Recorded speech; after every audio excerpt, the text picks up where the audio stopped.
changements climatiques sont vraiment un problème global qui affectera les générations futures, bien sûr, mais qui affecte déjà les générations d'aujourd'hui et qui a été causé par les générations d'aujourd'hui et les générations qui étaient là avant.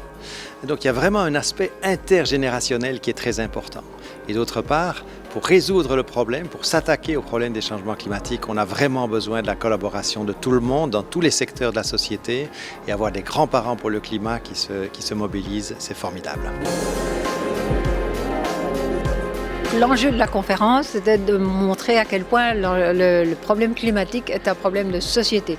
Que résoudre le problème climatique, c'est à la fois un problème écologique, social, économique, c'est un problème culturel, de regard sur la nature et sur notre relation à la nature. Nous ne voulons pas parler ni d'une bonne conscience acquise un peu à bon marché avec quelques tickets de train, ni non plus d'une mauvaise conscience culpabilisante et inefficace. En fait, ce que nous voulons créer, c'est quelque part une pleine conscience de ce qui est, et l'émergence d'une conscience collective qui refuse d'aller dans le mur et construit d'autres modes de vie.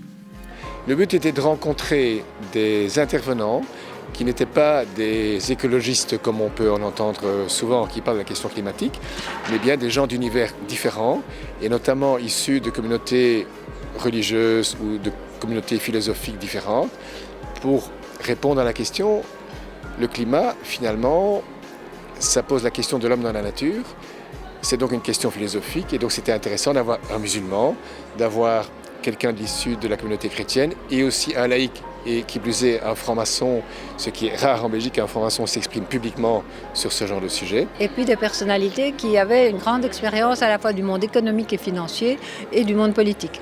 Donc je pense que tous ces regards croisés ont bien démontré que à la fois, il y avait la question de la dignité humaine qui était en jeu, la question de la justice entre générations et la question de comment sauvegarder une terre à vivre pour nos petits-enfants.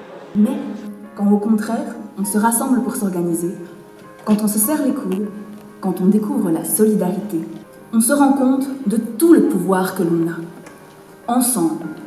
Et se mobiliser, c'est le meilleur moyen de ressentir ce pouvoir.